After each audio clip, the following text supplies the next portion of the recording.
আলহামদুলিল্লাহ ভালো আছি। স্যার আপনি? আচ্ছা যাক, আমি ভালো আছি। আমরা ক্লাস শুরু করি। মিউট করো, কার জন্য এরকম শব্দ হচ্ছে? মনে হচ্ছে কোনো নেটওয়ার্কের সমস্যা হচ্ছে, ওই জন্য এটা এরকম শব্দ হচ্ছে।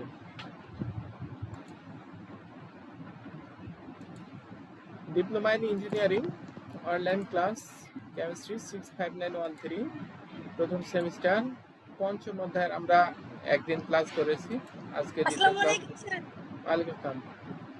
পঞ্চম অধ্যায়ের নাম হলো ক্ষয় এবং সংকর ধাতু। আজকে দ্বিতীয় ক্লাস করবো। আজকে ক্লাস মানে 36 নম্বর ক্লাস।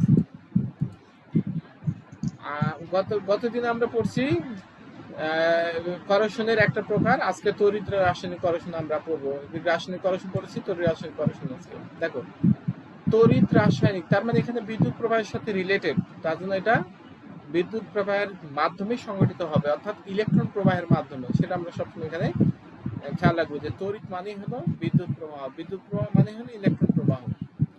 তড়িৎ রাসায়নিক করশন আবার ইমার্সড করশন নামে পরিচিত। এটার আরেকটা নাম হলো ইমার্সড করশন। কারণ তরলে আংশিক বা সম্পূর্ণরূপে স্যার সাউন্ড হচ্ছে তো। যার সাউন্ড হচ্ছে একটু মিউট করো।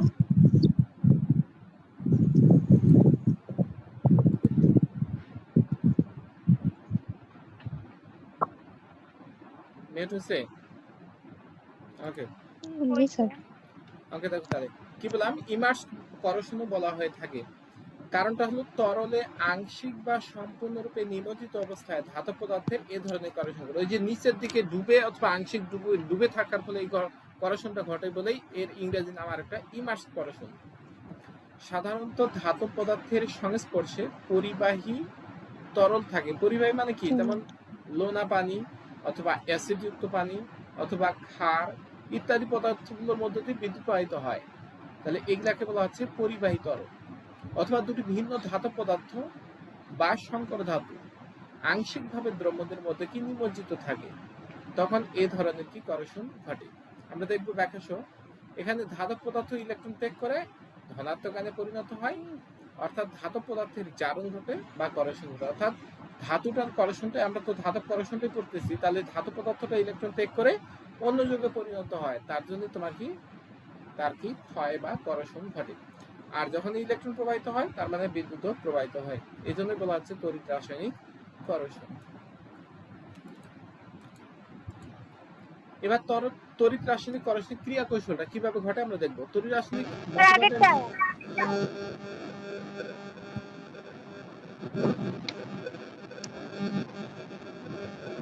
যার শব্দ হচ্ছে মিউট করো, যাদের শব্দ হচ্ছে। তড়িৎ রাসায়নিক করশনের ক্রিয়া কৌশলটা আমরা জানি। তড়িৎ রাসায়নিক মতবাদ অনুসারে, অর্থাৎ বিদ্যুতের ইলেকট্রন প্রবাহের মতবাদ অনুসারে আমরা কি বলছি, পানিতে দ্রবীভূত অক্সিজেন ও কার্বন ডাই অক্সাইড এর উপস্থিতিতে রাসায়নিকভাবে একরূপ নয়। তার মানে কি বলা হচ্ছে, তড়িৎ রাসায়নিক মতবাদ অনুসারে পানিতে দ্রবীভূত অক্সিজেন ও কার্বন ডাই অক্সাইড এর উপস্থিতিতে রাসায়নিকভাবে একরূপ নয়, মানে দুটো দুই রকম, একটা যৌগ আর একটা কি মৌল। এমন ধাতব পৃষ্ঠ ছোট ইলেকট্রিক কোষ এর মতো আচরণ করে। ইলেকট্রিক কোষ মানে কি?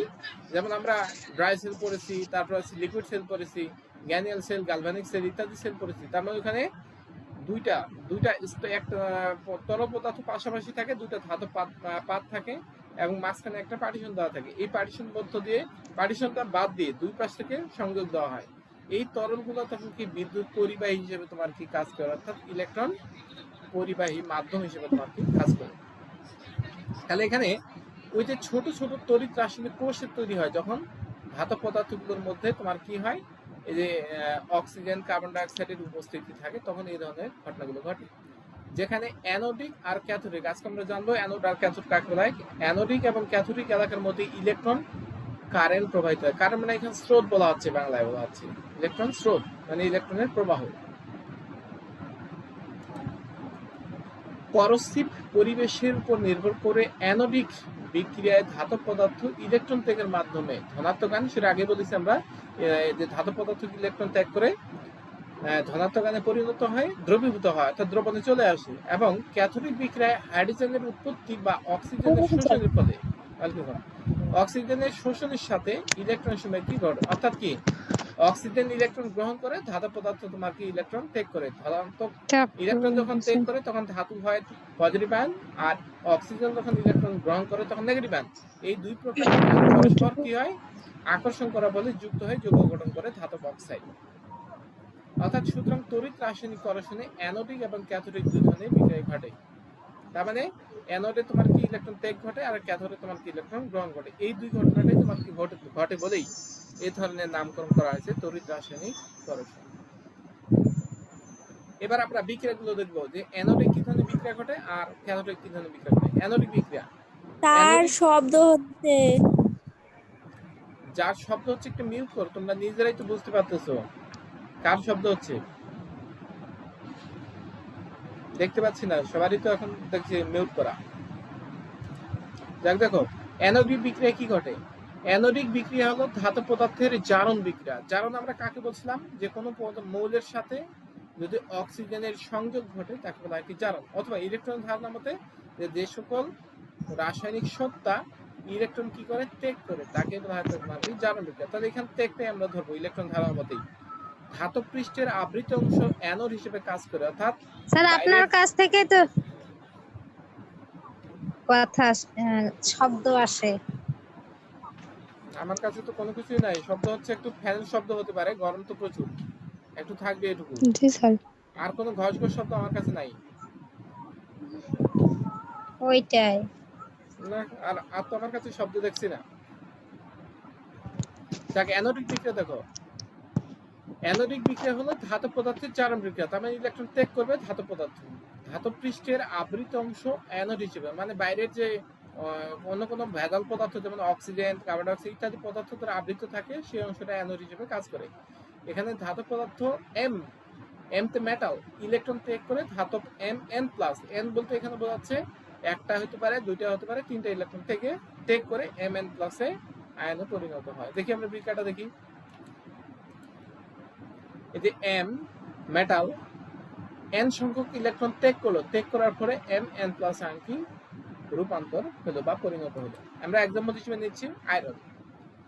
আয়রন দুইটা ইলেকট্রন ত্যাগ করছে, আয়রন 2 প্লাস ফেরাস আয়নে কি রূপান্তরিত হয়েছে। তাহলে এটা তোমার কি কোথায় বিক্রিয়াটা ঘটে, অ্যানোডে এই বিক্রিয়াটা ঘটে। এখন এইখানে যে অ্যানোডে ইলেকট্রনটা ত্যাগ করলো, ক্যাথোডে সেই ইলেকট্রনটা তোমার কি গৃহীত হবে বা কি গ্রহণ করবে। আমরা দেখি ক্যাথোড বিক্রিয়া। ক্যাথোডিক বিক্রিয়া হলো বিজারণ বিক্রিয়া, আর অ্যানোডে করছে জারণ, আর ক্যাথোডে করবে তোমার কি বিজারণ। এখানে বিজারণ মানে ইলেকট্রন গ্রহণ। এখানে পানিতে দ্রবীভূত অক্সিজেন ইলেকট্রন গ্রহণ করে হাইড্রোক্সাইড আয়নে কি পরিণত। আমরা বিক্রিয়াটা দেখি। পানি অক্সিজেনটা ইলেকট্রন গ্রহণ করলো, এই অক্সাইড আয়ন আর পানি থেকে hydrogen ion plus hydroxide ion একসাথে যুক্ত হয়ে তোমার কি দুইটা হাইড্রোক্সাইড আয়ন কি উৎপন্ন করছে। এখানে কিন্তু দুইটা ইলেকট্রন ত্যাগ করছে অ্যানোডে, এখানে সেই ইলেকট্রন দুটো কি গৃহীত হয়ে হাইড্রোক্সাইড আয়ন কি উৎপন্ন হয়েছে। তাহলে এখানে Fe2+ আর হাইড্রোক্সাইড আয়ন যুক্ত হয়ে ফেরাস হাইড্রোক্সাইড, এইটা আবার পরবর্তীতে ভেঙে গিয়ে ফেরিক অক্সাইডে কি রূপান্তর হবে। আমরা দেখি এখানে। সুতরাং ধাতব পৃষ্ঠের উপরে বিপরীত চার্জযুক্ত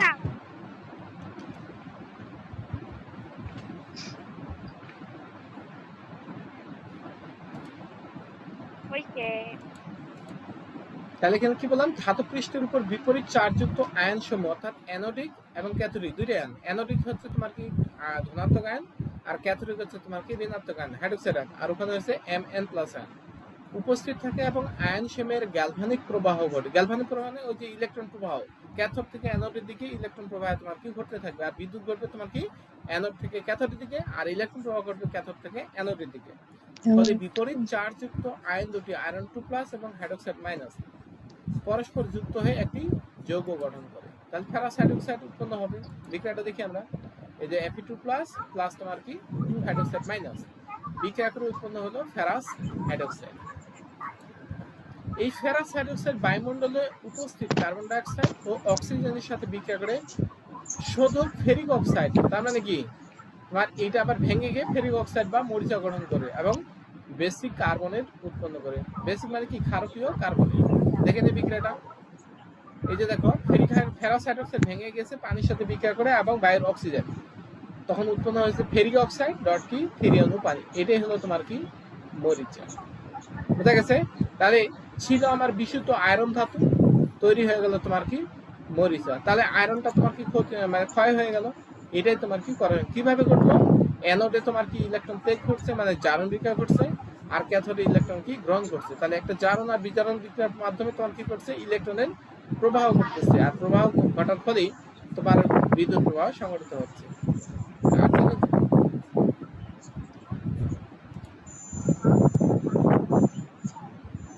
আখি তোমার মিউট করো।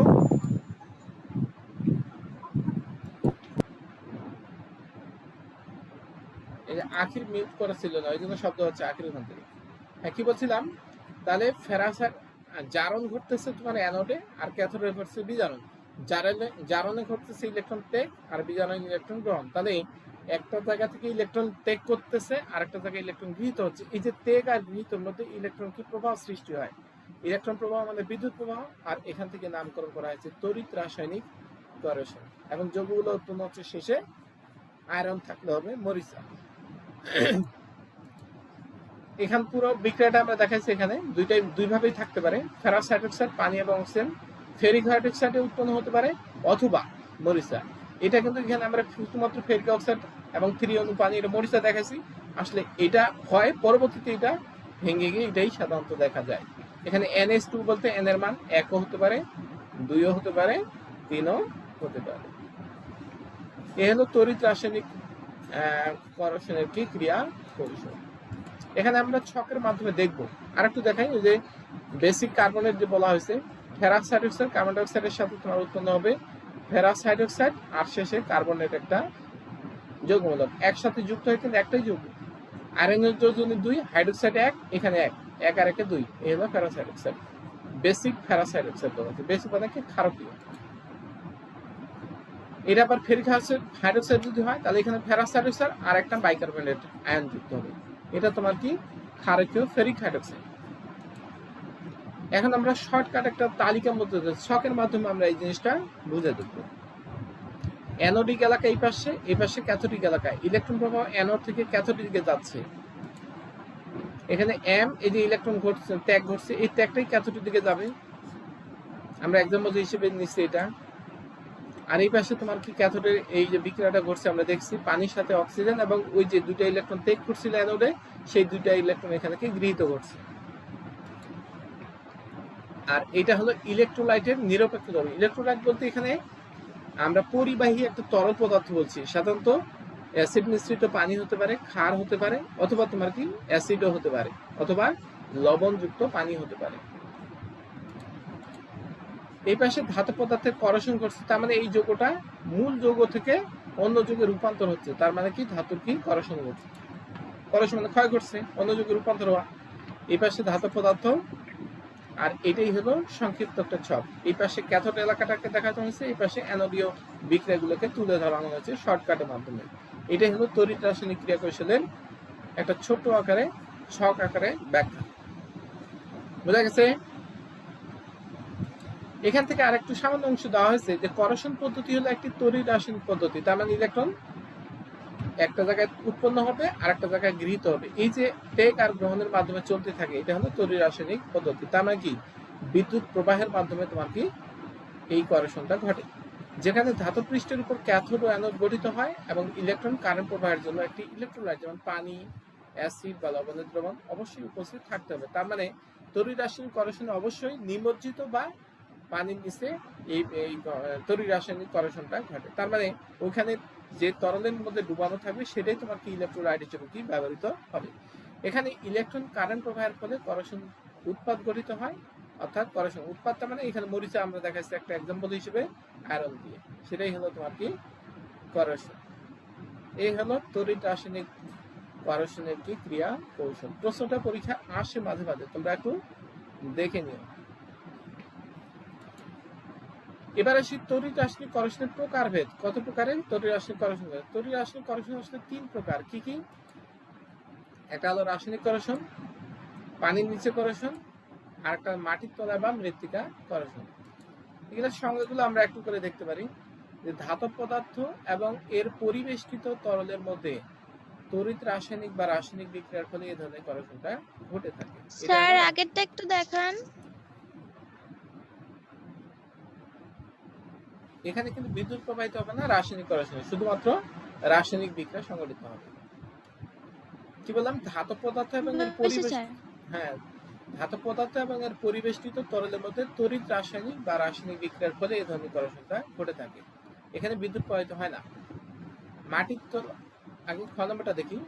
পানির নিচে করশন, সকল প্রকার পানির পাইপ, যেমন মাটির নিচে আমাদের পাইপ পোতানো হয়, লোহা জাতীয় পাইপ, উত্তপ্ত করার ব্যবস্থা, বাষ্প বয়লার প্রভৃতিতে এই ধরনের করশনটা ঘটে। অর্থাৎ মাটির নিচে ডুবানো থাকে, মানে পানিও আছে এখানে, তখন পানির নিচে যে করশনটা ঘটে সেটাই হলো তোমার কি পানির নিচে করশন। তবে এই ধরনের করশনে পর্যাপ্ত পরিমাণে পানি থাকে, তখাতের বাইরের পরিমাণটি সীমিত। এবার মাটির তলায় আসি বা মৃত্তিকা করশন। পাইপ মাটির তলায় স্থাপনা, যেমন আমরা রড, আমাদের যে বিল্ডিং এর নিচে মানে বিল্ডিং করার সময় অনেক রড নিচের দিকে মাটির নিচে পুঁতা থাকে, তাহলে সেগুলাতে যে করশন ঘটে। তাছাড়া বিল্ডিং এর ভিতরে যে কলামে থাকে যে রড, সেগুলাও কিন্তু এই ধরনের করশনটা ঘটে। দেখবা যে বিল্ডিং কিন্তু পুরাতন বিল্ডিং ভাঙা হয়, ভাঙে ভিতরে যে রড পাওয়া যাবে সেটা মরিচা পড়ে গেছে, তার মানে ওই লোহাটা কি করশন করছে, তাহলে ওটাও তোমার কি মাটির তলা বা মৃত্তিকা করশন বলা হয়ে থাকে। কংক্রিটে অবস্থিত ফেরাস ধাতব পদার্থ প্রভৃতিতে এই ধরনের করশন ঘটে। মাটিতে বিভিন্ন ধরনের লবণের উপস্থিতির কারণে এই ধরনের করশনটা জটিল হয়ে থাকে। এই তিন ধরনের করশন। তড়িৎ রাসায়নিক করশনের প্রভাবক সমূহ, অর্থাৎ কি কি প্রভাবক দ্বারা তড়িৎ রাসায়নিক করশন প্রভাবিত হয় সেগুলো এখন জানবো। অর্থাৎ কি কি নিয়ামক গুলো আমাদের আছে যেগুলো দ্বারা তড়িৎ রাসায়নিক করশন কখনো দ্রুত করে কখনো আস্তে করে, সেগুলোকে বলা হচ্ছে প্রভাবক সমূহ। নিমজ্জিত দ্রবণে ধাতব পদার্থের করশনকে প্রভাবিত করার জন্য বিভিন্ন ধাতব প্রভাবক সমূহ এবং পরিবেশের প্রভাবক সমূহ দায়ী। বিভিন্ন ধাতব প্রভাবক সমূহ কি বলা হয়েছে, যে এক এক ধাতু এক এক ভাবে তড়িৎ রাসায়নিক করশন ঘটে। যেমন আয়রনে যত দ্রুত করশন ঘটে, কপারে অথবা অ্যালুমিনিয়ামে এত দ্রুত কিন্তু ঘটে না, কোনটাতে বেশি দ্রুত ঘটে কোনটাতে, এটাই হলো ধাতব প্রভাবক সমূহ। আর পরিবেশের প্রভাবক সমূহ, ওই যে বললাম বায়ুতে অক্সিজেনের উপস্থিতি, জলীয় বাষ্পের উপস্থিতি, অন্যান্য অক্সাইডের উপস্থিতি যদি বেশি থাকে তাহলে করশন বেশি ঘটে, এগুলো হলো পরিবেশের প্রভাবক। নিচে আমরা দেখি এগুলো প্রভাবগুলো। ধাতব প্রভাবক সমূহ আগে দেখে নিই। তড়িৎ দ্বার বিভব, অর্থাৎ দুই প্রকারের ধাতুর মধ্যে যদি ইলেকট্রোনেগেটিভিটির পার্থক্য বেশি থাকে তাহলে সেই ক্ষেত্রে তোমার কি তড়িৎ রাসায়নিক করশনটা বেশি ঘটে, তাহলে তড়িৎ দ্বার বিভব। যেমন কপার আর জিঙ্ক, এই দুটো পাশাপাশি রাখলে যদি আমরা একটা ছোট্ট একটা বাল্ব দিয়ে নিম্ন ভোল্টের একটা নিম্ন রেজিস্ট্যান্সের বাল্ব দিয়ে যদি লাগানো হয়, বাল্বটা জ্বলতে থাকবে, তার মানে এখানে তোমার কি তড়িৎ দ্বার বিভবের পার্থক্য ঘটে বলে এই ধরনের লাইট জ্বলতে থাকে। তারপর আছে ধাতব পৃষ্ঠের হাইড্রোজেন উচ্চ ভোল্টেজ, মানে হাইড্রোজেনের যেহেতু উচ্চ ভোল্টেজ এখানে থাকে, তার মানে এখানে জারণ আর বিজারণ বিক্রিয়াটা বেশি দ্রুত সংঘটিত হয়, ফলে তোমার কি ইলেকট্রন প্রবাহটা বৃদ্ধি পায়, ফলে তড়িৎ রাসায়নিক করশনটা বেশি ঘটে। ধাতব পদার্থের পৃষ্ঠে বিভিন্ন ফেজের উপস্থিতি, ওই যে বললাম যেগুলো ধাতুতে, যেমন একটা আমরা পিওর সোনা যদি একটা পদার্থ নেওয়া হয়, সেখানে যদি আয়রন ছোটখাটো ভেজাল হিসেবে থাকে, তাহলে যে জায়গাগুলোতে তোমার কি আয়রন থাকবে সেগুলোতে বাইরে অক্সিজেনের দ্বারা কি এখানে জারিত হবে, ফলে তোমার কি ওই ধরনের তড়িৎ রাসায়নিক করশন সংঘটিত হবে। তাহলে ধাতব পদার্থের মধ্যে বিভিন্ন ফেজ বলতে বোঝাচ্ছে ভেজালের উপস্থিতি। এই তিনটেই হলো তোমার কি ধাতব প্রভাবক সমূহ। এরপরে আসি আমরা রাসায়নিক না পরিবেশের প্রভাবক সমূহ জানবো। পরিবেশের প্রভাবক তাপমাত্রা বেশি হলে করশন বেশি ঘটে, তড়িৎ রাসায়নিক করশন, আর তাপমাত্রা কম হলে কম ঘটে। অক্সিজেনের আংশিক চাপ মানে কি, এখানে বায়ুতে অনেকগুলো গ্যাস থাকে, তার মধ্যে অক্সিজেন যেটুকু চাপ দেয় সেটাই হচ্ছে তোমার আংশিক চাপ। আংশিক চাপ যদি বেশি হয় তাহলে সেই ক্ষেত্রে তড়িৎ রাসায়নিক করশন বেশি ঘটে, আর কম হলে কম ঘটে। অক্সিজেন প্রবাহের হার, অক্সিজেন যদি বেশি প্রবাহিত হয় বা ফ্লো হয় তাহলে করশন বেশি ঘটবে, আর না হলে কম ঘটবে। হাইড্রোজেন আয়নের গাঢ়ত্ব বা ঘনত্ব বা পিএইচ বলা হচ্ছে। পিএইচ এর মান যত কম হবে তত তোমার কি অম্লীয় হবে, তত তোমার কি করশনটা বেশি ঘটবে। ধাতব পদার্থের ঘনত্ব বেশি হলে বেশি ঘটে, কম ঘটলে কম ঘটে। উপস্থিত অন্যান্য আয়ন সমূহের ঘনত্ব আকৃতি, অন্যান্য বলতে যেগুলো দ্বারা তোমার কি করশন সংঘটিত হয় সেগুলো যদি ঘনত্ব বেশি হয় তাহলে বেশি ঘটে। আকৃতি যদি যত বেশি তোমার কি চওড়া হবে, ফলে জায়গাটা পরিবেশের সাথে বেশি মিশতে পারবে, ফলে তোমার কি করশনটা বেশি সংঘটিত হবে। দ্রবণের বৈদ্যুতিক প্রবাহিতা, যেমন সোডিয়াম ক্লোরাইড তীব্র বিদ্যুৎ পরিবাহী, ফলে এটাতে বেশি তোমার কি করশন ঘটবে, তড়িৎ রাশি করশন। পক্ষান্তরে অন্যান্য যেগুলো আছে কম বিদ্যুৎ পরিবাহী, সেগুলাতে ধীরে করশন সংঘটিত হবে। তরল এবং ধাতব পদার্থের আপেক্ষিক অবস্থান পরিবর্তন মানে কি? তরল এবং ধাতব পদার্থের আপেক্ষিক মানে কি? এই তরল এবং ধাতব পদার্থগুলো যদি দ্রুত এক তরল থেকে আরেক তরলে স্থানান্তরিত হয়, যেগুলাতে করশন বেশি ঘটে, তাহলে যত অবস্থান পরিবর্তন হবে তত তোমার কি করশনটা বেশি ঘটবে। করশন উৎপাদের রাসায়নিক ও ভৌত প্রকৃতি ও তাদের বিতরণ। তার মানে কি, যে করশনের ফলে যে যৌগগুলো উৎপন্ন হয়, সেই যৌগগুলো যদি ওখান থেকে দ্রুত সরায় নেওয়া হয়, তাহলে করশন আরো বেশি দ্রুত সংঘটিত হয়, এবং যদি ওগুলা এক জায়গাতে থেকে যায়, তাহলে করশন তোমার কত বেশি সংঘটিত হয়। বোঝা যাচ্ছে? স্যার আগেটা একবার দেখান।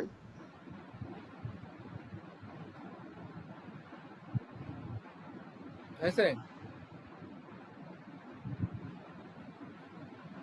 এই হলো তোমার কি তড়িৎ রাসায়নিক করশনের কি প্রভাবক সমূহ। এখন আমি পরবর্তী স্টেজে যাবো। এখন করশন প্রতিরোধকরণ পদ্ধতি। আমরা কি করে লোহা বা লোহা জাতীয় পদার্থের বা ধাতু পদার্থের করশন বা ক্ষয়টাকে রোধ করতে পারি? সাধারণত 6 পদ্ধতিতে করশন প্রতিরোধ করা যেতে পারে। আমরা দেখে নিই নামগুলো। প্রথমে 1, সংকরায়ন। সংকরায়ন কাকে বলা হয়? যখন দুই বা ততোধিক ধাতুকে একত্রে গলিত অবস্থায় মিশ্রিত করে তখন কঠিন অবস্থায় রূপান্তরিত হয়, তখন এই ধাতু মিশ্রণটাকে বলা হবে সংকর ধাতু। আর এই ধাতু মিশ্রণ তৈরি করার পদ্ধতিটাকে বলা হয় কি সংকরায়ন।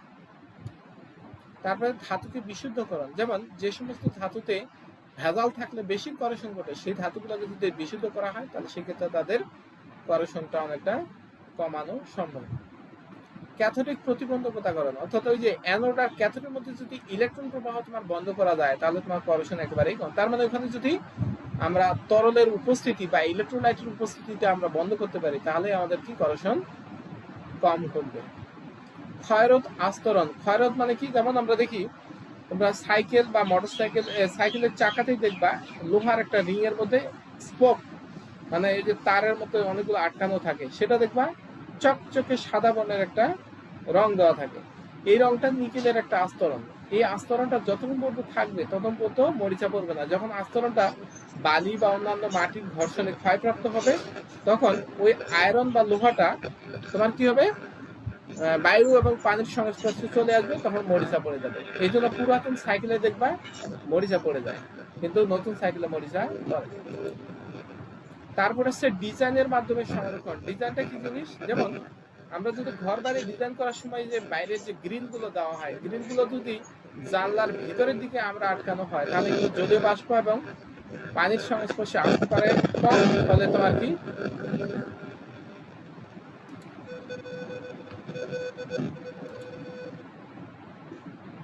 জয়া সরকার, শব্দ হচ্ছে, তোমার মিউট করো।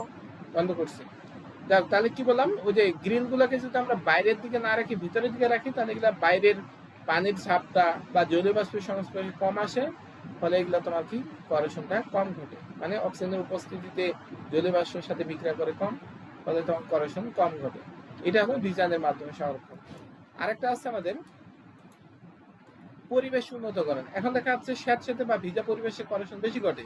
আমরা যদি পরিবেশটাকে উন্নত করতে পারি, মানে শুষ্ক রাখতে পারি, করশন আমাদের একেবারেই কম ঘটবে। তাহলে এই হলো এই 6 প্রকারের করশন প্রতিরোধ করার পদ্ধতি। আমরা এখন দেখবো একটু একটু বর্ণনা, সবগুলো বর্ণনা করবো না, যে একটা বর্ণনা করবো আমরা। প্রথমে সংকরায়ন, যেটা বলে দিয়েছি আমি, ধাতু পদার্থের সাথে অন্য এক বা একাধিক অন্য ধাতু মিশ্রিত করে সংকর ধাতুতে পরিণত করে ধাতুকে ক্ষয়রোধী করা যায়। ইস্পাতের সঙ্গে অ্যালুমিনিয়াম, নিকেল, ক্রোমিয়াম, ভ্যানাডিয়াম ইত্যাদি মিশ্রিত করে যে সংকর ইস্পাত তৈরি হয়, তা সহজে ক্ষয় হয় না। তার মানে বিশুদ্ধ লোহা খুব সহজেই পারদর্শী সংস্পর্শে এবং জলীয়বাষ্পের সংস্পর্শে আসলে সেগুলা কি বিক্রিয়া করে মরিচা উৎপন্ন করে। কিন্তু এই সমস্ত ধাতুগুলো যদি তার সাথে মিশ্রিত করা হয়, তাহলে তখন কিন্তু আর এগুলো লোহাটা তোমার কি বাতাসের সংস্পর্শে এবং জলীয় বাষ্পের সংস্পর্শে সরাসরি আসতে পারে না, ফলে তোমার কি করশন পায় না, মানে মরিচা উৎপন্ন হয় না।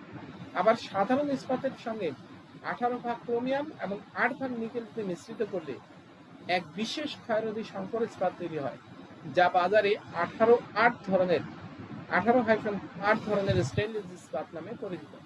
এই প্রকার সংকর ইস্পাতের উপর পরিবেশের করষণ ক্রিয়া কার্যকরী হয় না, মানে করষণ ঘটেই না। এই প্রকার ইস্পাত বিভিন্ন যন্ত্রাংশ, ঘড়ির অংশ, যেমন ওই যে ডাক্তারি যে সমস্ত ছুরি কাঁচি ব্যবহার করা হয়, এই সমস্ত যন্ত্রাংশ কাজে তোমার কি তৈরি করার কাজে ব্যবহার করা হয়। ঘড়ির অংশ, গৃহ কাজে ব্যবহৃত জিনিসপত্র, তৈজসপত্র, ডাক্তারি যন্ত্রপাতি যেটা বললাম ইত্যাদি তৈরি করতে ব্যবহার করা হয় এই সংকর ধাতু।